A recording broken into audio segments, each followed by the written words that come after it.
Ladies and gentlemen, we are starting our next event.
One, two.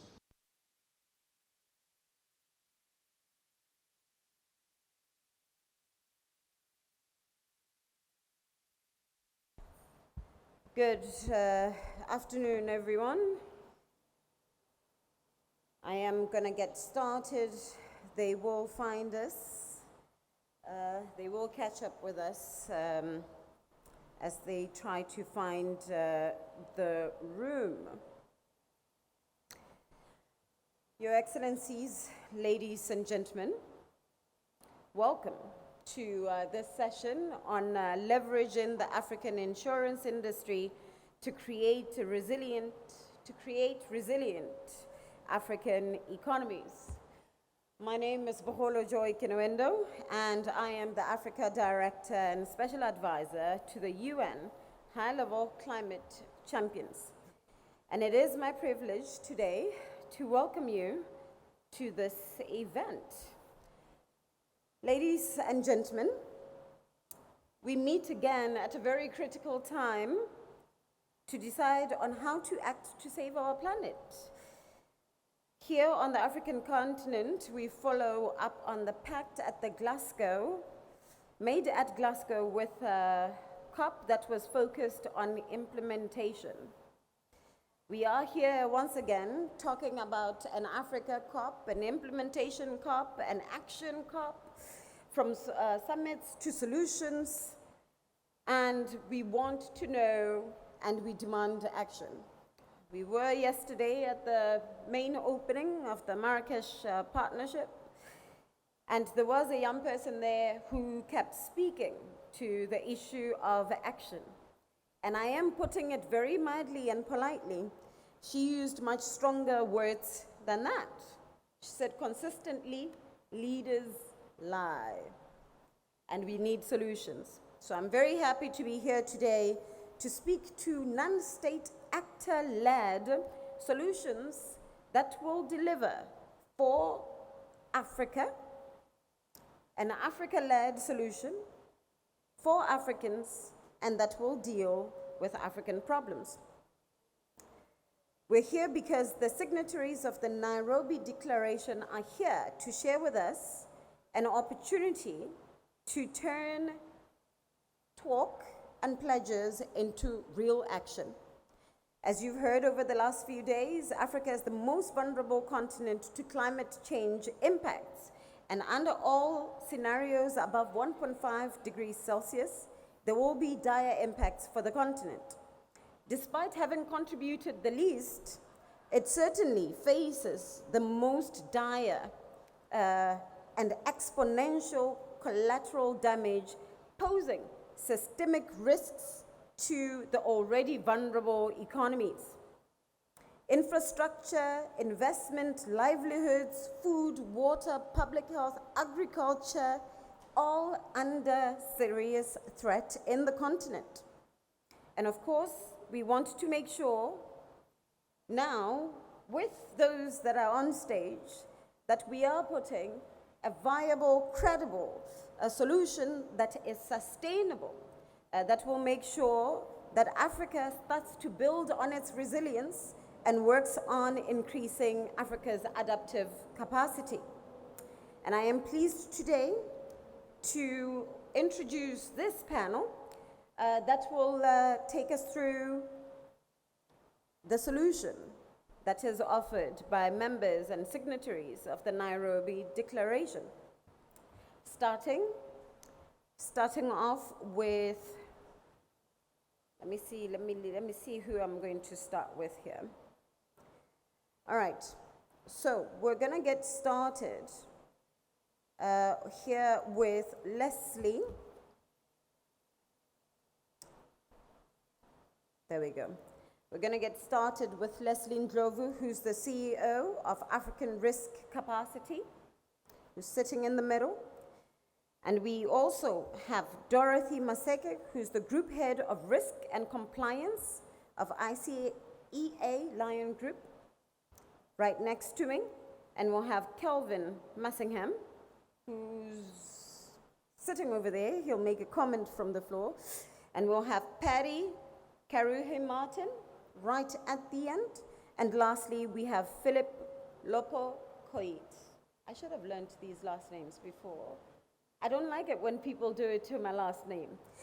But here we are, and I am very pleased and looking forward to this discussion. And to get us started is Ms. Dorothy.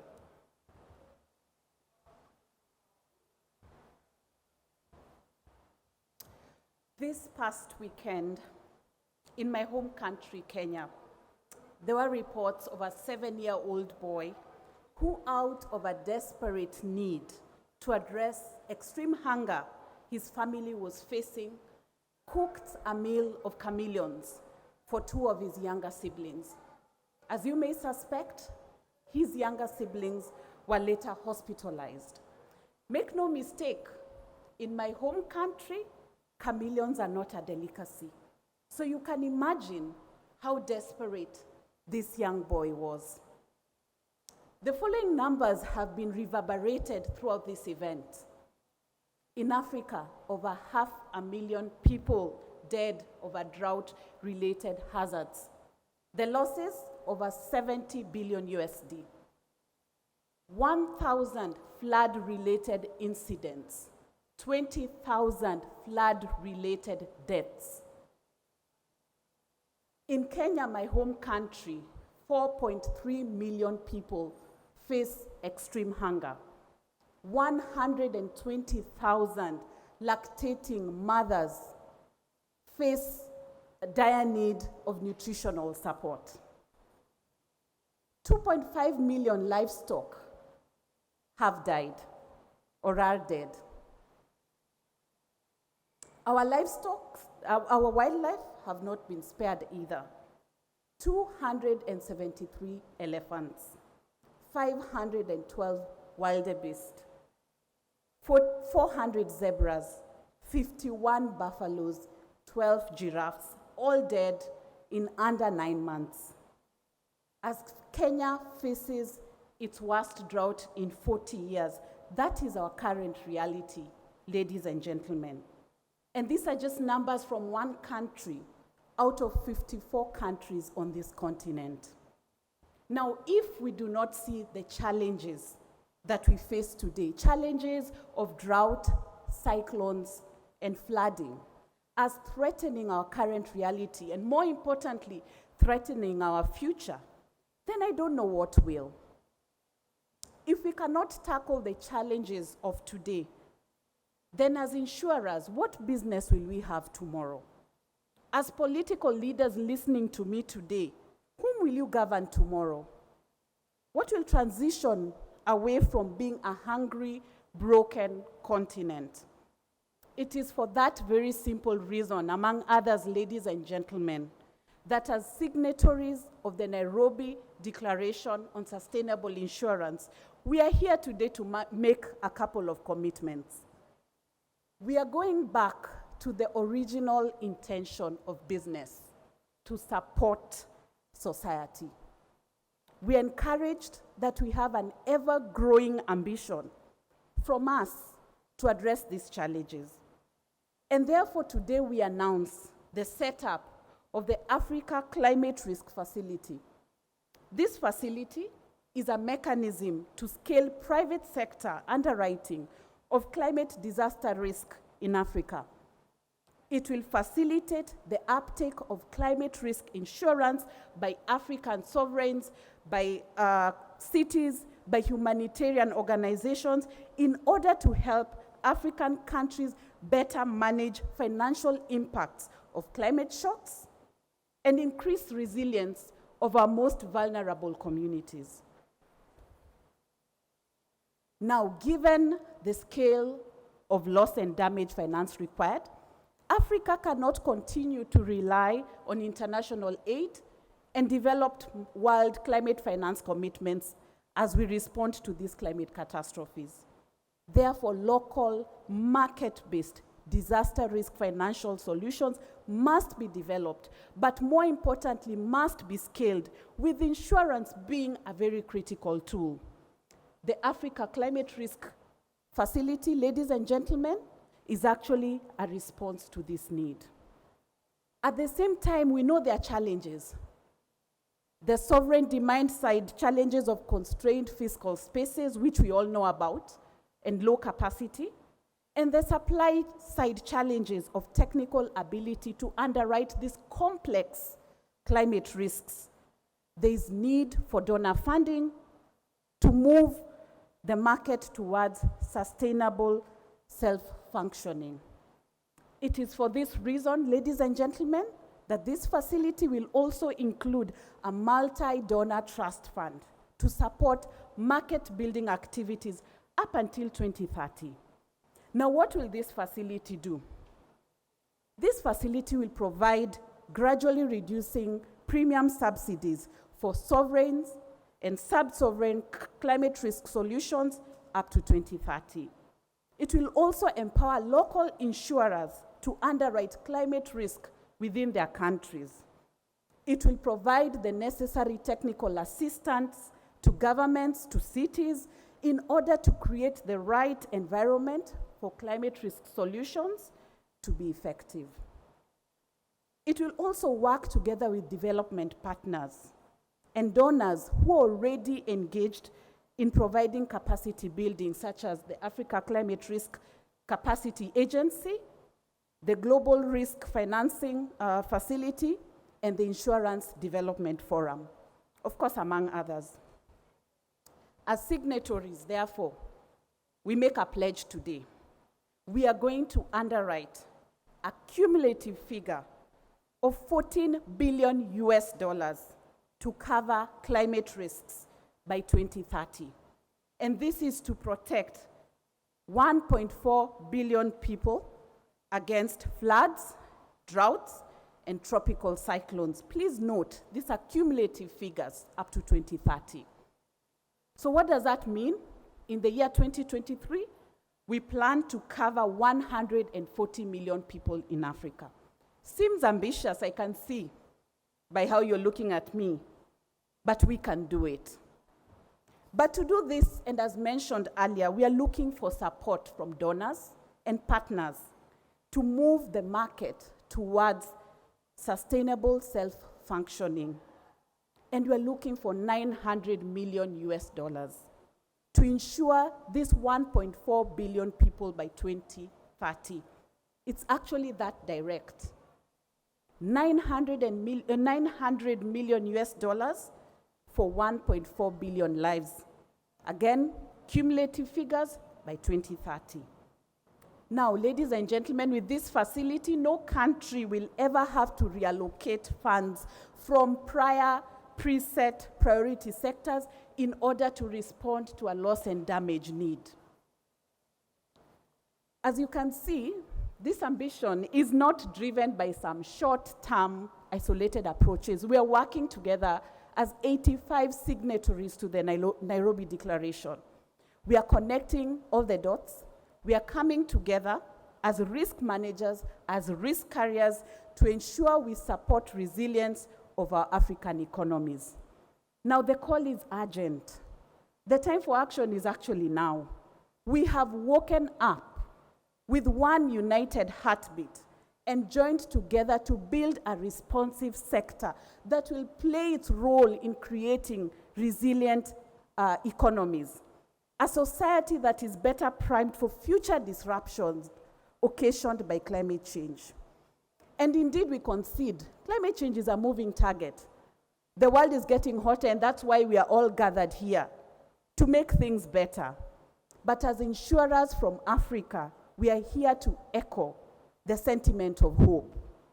Driven by the African Union ethos, African solutions to solve Africa's problems. An Africa that is food secure. An Africa that is resilient to floods and cyclones. An Africa that can stand on its own 2 feet in the midst of significant climate disasters. That, ladies and gentlemen, is the new Africa that we are pursuing. Thank you.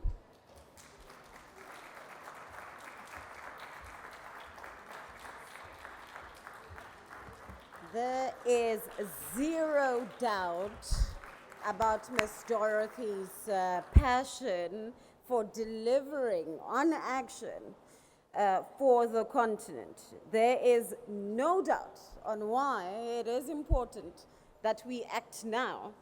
And we absolutely do understand that we are not just making pledges. This is a solution and a very clear and succinct ask. And we hope that many will heed this call. And now I have the utmost pleasure of moderating a panel with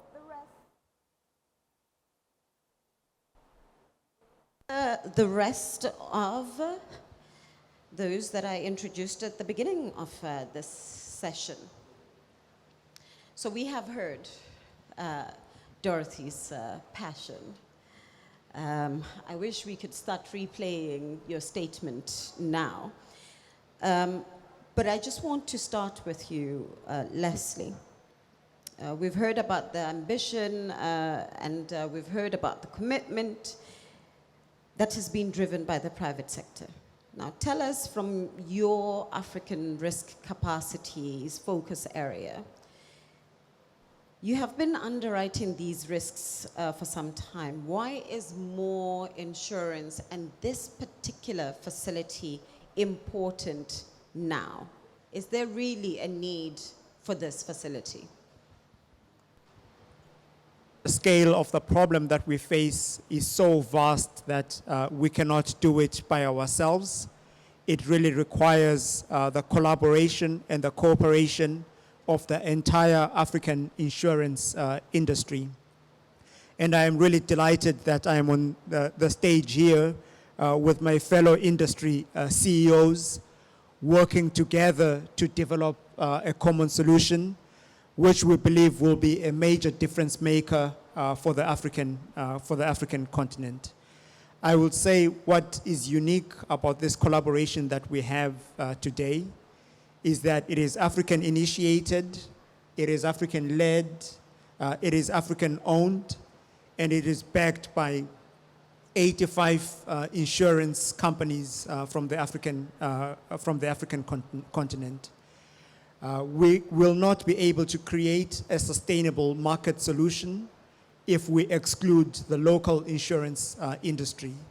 So the local insurance industry in Africa is a critical part to developing the solution to African problems. They know the risks in their country, in their market, better than anyone, and they are really best placed to underwrite these risks.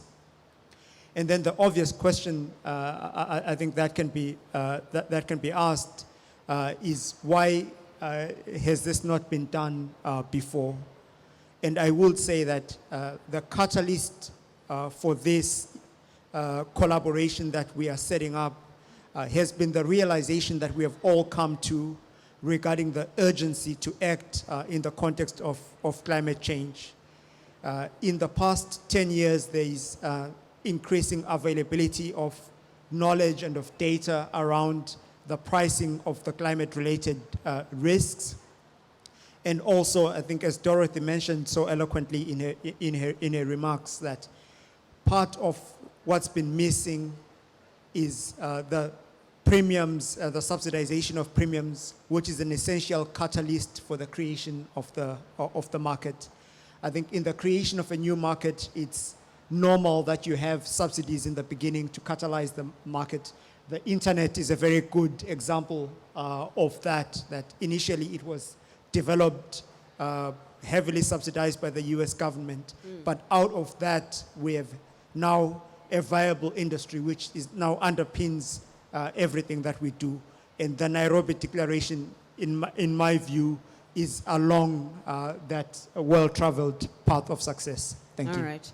Thanks, Leslie. Philip, you are heading one of the largest private insurance in the continent.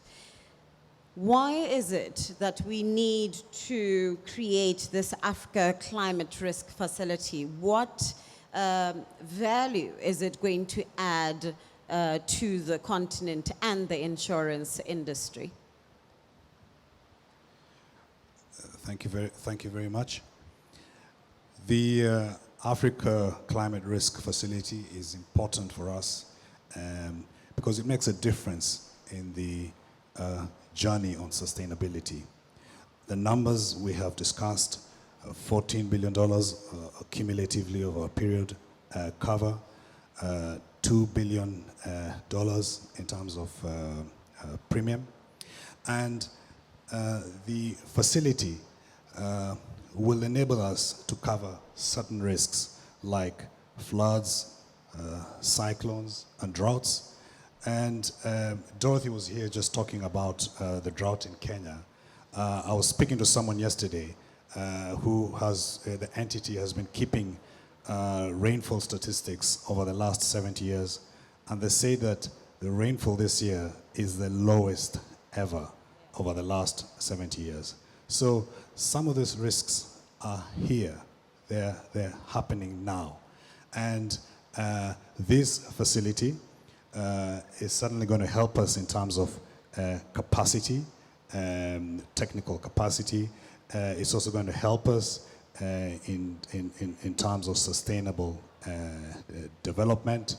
And it's certainly going to help us in terms of mitigating the risks that we face as underwriters in dealing with these climate risks. Thanks, Philip. And for you, Patty, reinsurance in the continent has been seen both technically and financially cited as a barrier to scaling insurance and local private sector participation. How is it, what is your response to this? And how do you see reinsurers also playing in the space in developing the Africa Climate Risk Facility? Thank you so much for that question. Yes, I just want to give you a brief on where the reinsurance sector comes from and where we are currently, so that and how we will then participate in the African Risk Facility. So reinsurance in Africa definitely plays a very critical role, and especially to the insurance sector. And the key roles that we've been playing is providing capacity, creating stability, strengthening balance sheets and solvency, and especially also mobilizing funds for investments.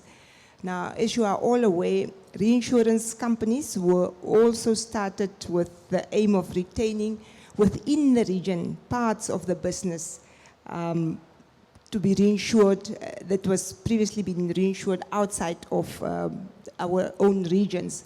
So the aim, since the formation and increasing presence, regional and local reinsurers have curbed the unwarranted externalization of risk premiums, allowing not only for increased investments in the region, but diversification of national economies, but also ownership, employment, and requisite financial sector career development. I can proudly say I'm one of those people who has been, who's joined the reinsurance sector, and at my company at Namipre, we have definitely also trained substantial Namibians in the field of reinsurance. So the reinsurance companies have also created reinsurance capacities which have enabled acceptance and the retention of larger risk in country and regionally as well.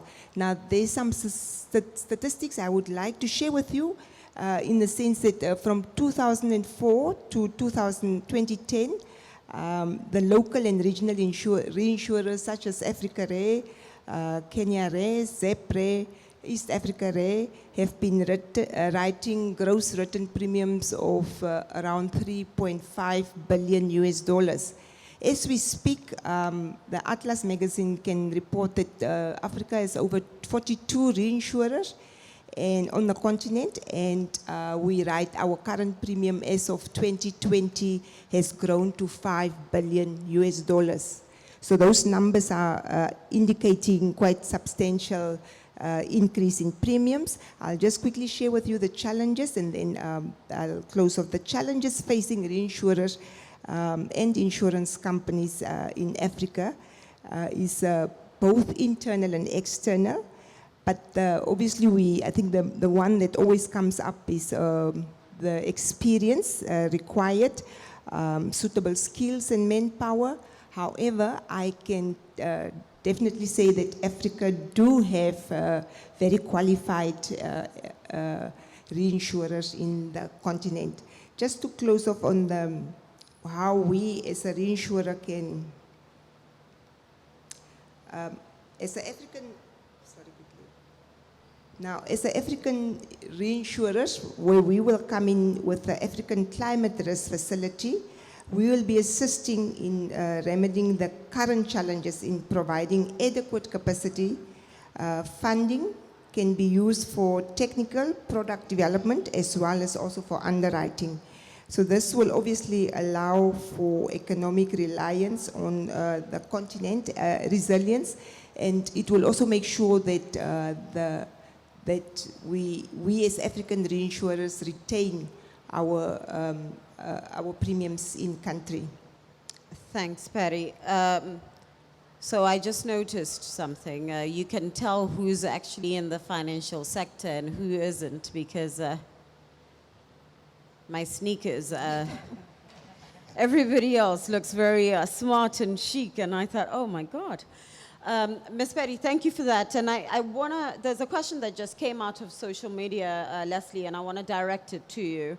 We've been talking about loss and damage, expecting that everybody knows what exactly that is. What is loss and damage? And practically, ARC has been in existence for over 10 years. Give us examples of where insurance has played a role. First, what is loss and damage, where ARC has played a role in covering risk, and give us some of those examples where you were able to respond quicker than, say, those that wouldn't have been in the continent. So then maybe to give a definition that is not very technical and is sort of... Very basic, from social media. Right.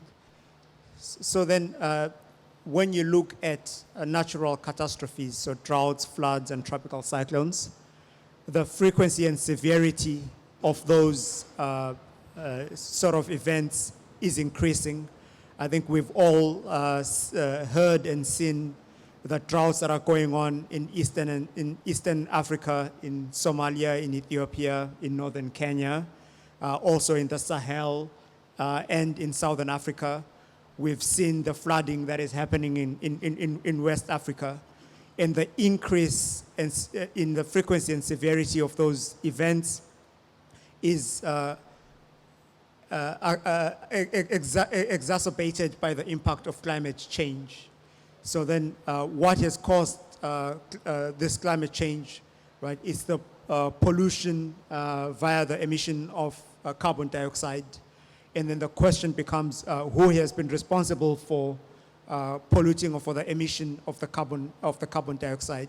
So the actions that were taken by people or countries historically is leading to a severe disruption in livelihoods in the other countries. So generally, this is how the loss and damage discussion is framed.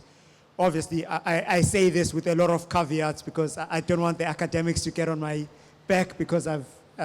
Yes, but you're not responding to academics. You're responding to a Motswana at home saying, right. What is this thing that has become such a big issue at COP27? And I think this just points to one of those things that we must absolutely speak a language that makes sense, because it is, after all, everybody else's planet, not just us. But I feel like Patty wants to come in as well. Thank you so much. Yes, we did a discussion recently, and that's why I want to assist on that. When loss and damage happen, it can happen where people, say for instance, they have floods, and they have to move from where they are. They have to be migrated from where they initially were residing. Now, what comes with that is there can be economic loss as well as non-economic loss to those inhabitants that has to move. They have to leave their culture behind. They can only take a few items with them. So, and I think we were fortunate enough to have a session just before us on women that were sitting around here saying, explaining exactly what they are experiencing when there's floods, that no funding reach them. And that Right. is where it's coming. Thank you very much. Last question for Philip. Many insurers and reinsurers today continue to still cover high carbon industries. What can you say to those, given that this big discussion now is around net zero and is about science-based commitments? What is the insurance industry? What is the insurance industry's role in all of this? Thank you. I want to explain that also in the context of the Nairobi Declaration. And I think it's fair to state that we've begun a journey for sustainable insurance in Africa.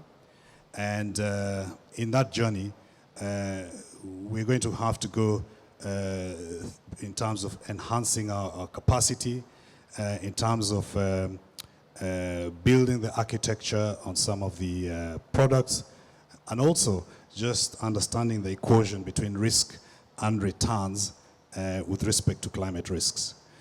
The issue of carbon-intensive industry is an important one, but it's not about one way or the other. Because we are in transition, and this itself will take time.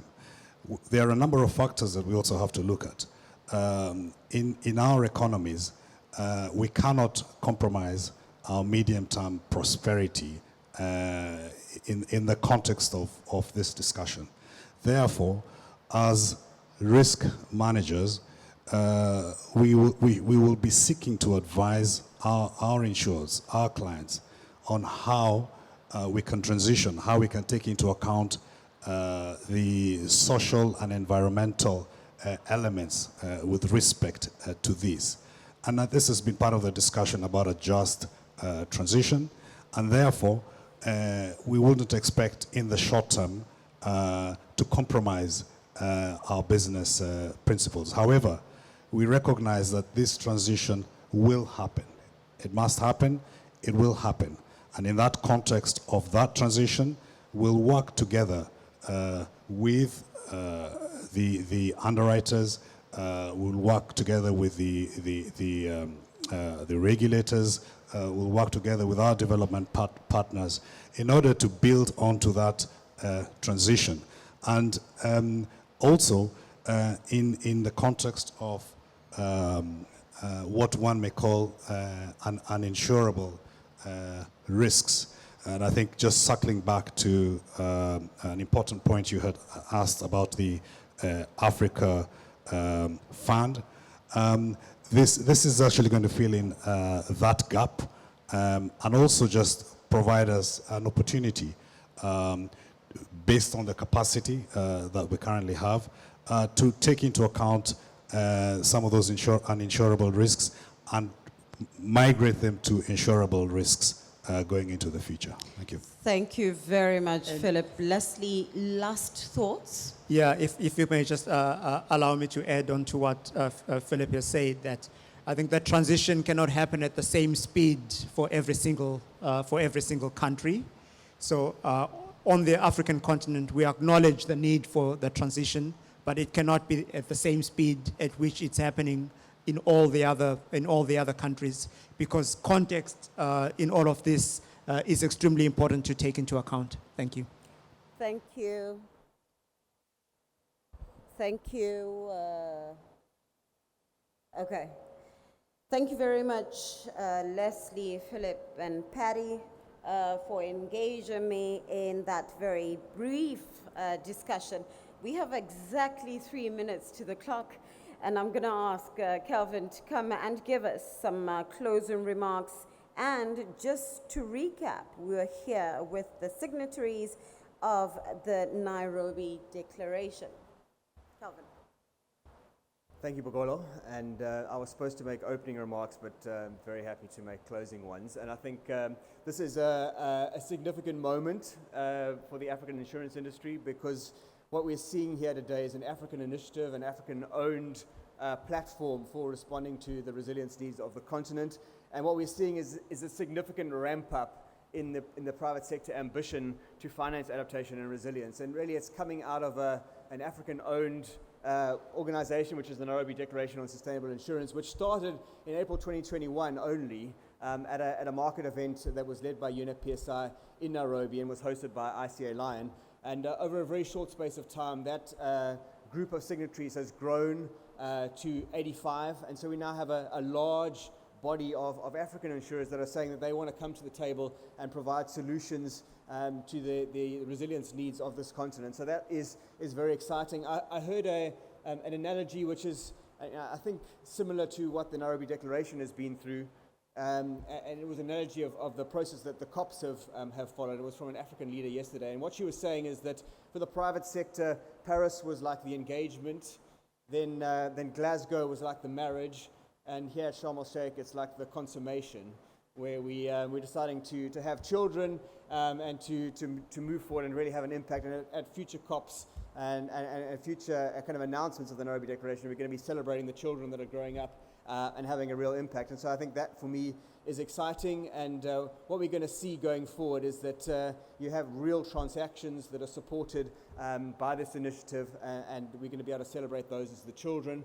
Also importantly to say that there are lots of other global initiatives like the Insurance Development Forum, like the Global Risk Shield, which will be announced on Monday, the 14th, here at COP, And those are important initiatives doing broader work in disaster risk finance, and we're keen to collaborate with them, to work with them, because much more needs to be done. What we're saying is there's a need for much more risk transfer, much more disaster risk finance, and this initiative is just ratcheting up the ambition of that. And so we're really excited, and thank you very much for attending. We're happy to take further questions afterwards, but I think we, Bogolo, are out of time.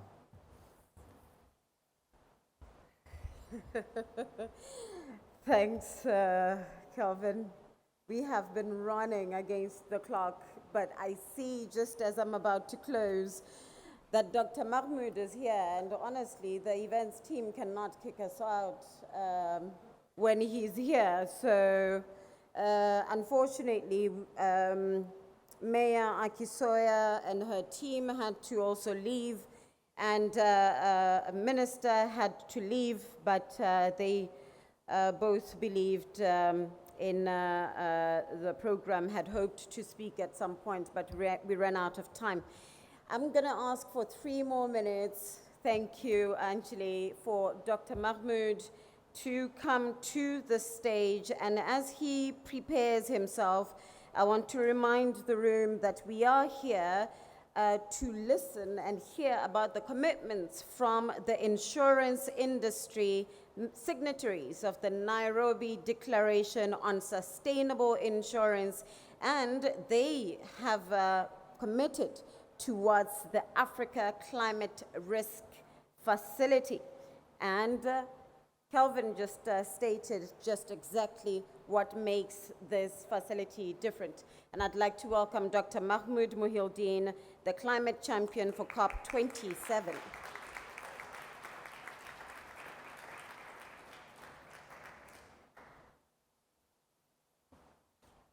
Right.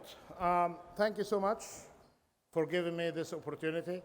A bit late in the session and a bit late in the day as well. But I think we have a couple of events and then 4 other events after. So anyways, let me just talk insurance then. So for a few years, I was responsible for the insurance industry in Egypt from the policy perspective, when we had the Ministry of Investment responsible for the non-bank financial services. At the time, still now, the contribution of the insurance sector left a lot to be desired. If you take the percentage of the insurance contributions to GDP as a ratio, it was around 1%, less than 1% when I left. It didn't really go by much for like 5 years. It managed to increase by like 180% in 3.5 years. Not bad, but coming from low levels. We have all the insurance industry in this country. At some stage, they were among the best in the world. And then different phases of development complicated the progress of the insurance sector. But now, after opening up the system for private insurance companies, for foreign insurance companies, there is a better ecosystem, including the enhancement of regulations, adopting international standards, and raising the awareness of the importance of insurance on the life and the non-life part. Linking the whole industry to climate and development, and I appreciate the work that has been done linking insurance to development, especially the work of the Insurance Development Forum. I'd like just to put matters in this perspective. If Paris Agreement is to be fully operationalized, we have the work of insurance sector in mitigation, mainly to finance long-term business in areas related to decarbonization and renewable energy. There could be a great work as well for discipline in order to encourage companies and cities and whole countries to decarbonize. When it comes to adaptation, we're expecting insurance sector to work closer in risk mitigation, and this is the core business of insurance, especially with this new initiative of the Secretary General of the UN to establish an early warning system. Here, there could be a great opportunity for the insurance sector because this area of work in adaptation, we know that the private sector contribution is as low as 2% globally and is around 3% of total finance for adaptation based on the latest report from the Global Center for Adaptation in the Netherlands that told us out of the $11.4 billion, only 3% came from the private sector and mainly from institutional investors and philanthropies. Now, we have the great addition of the agenda for negotiations in Sharm el-Sheikh, loss and damage. I'm very pleased to get this update of the commitment of the insurance sector in Africa for around $14 billion. This is a pledge. For the pledge to be operationalized, there should be contribution, there should be subscription, there should be underwriting. So there is a growing opportunity here for the insurance sector.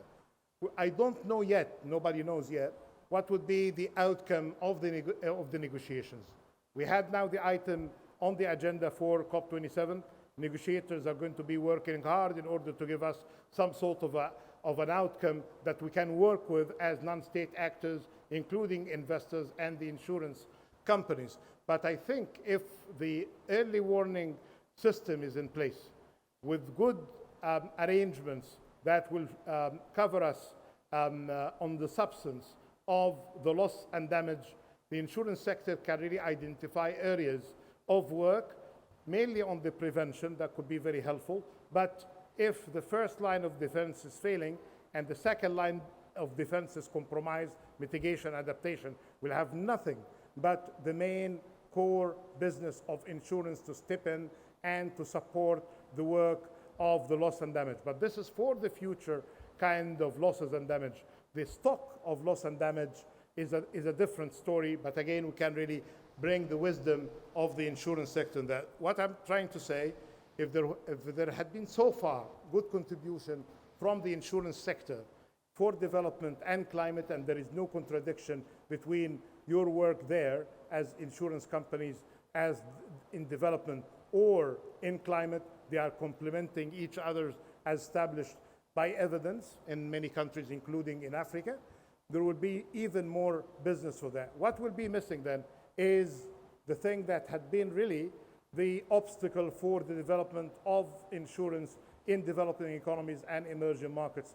Lack of awareness of the service that needs to be enhanced to prepare people for what they need to be insured against, and good support when accidents, events, mishaps, irregularities occur. So this is basically the issue of culture change needed to cover the industry and society alike.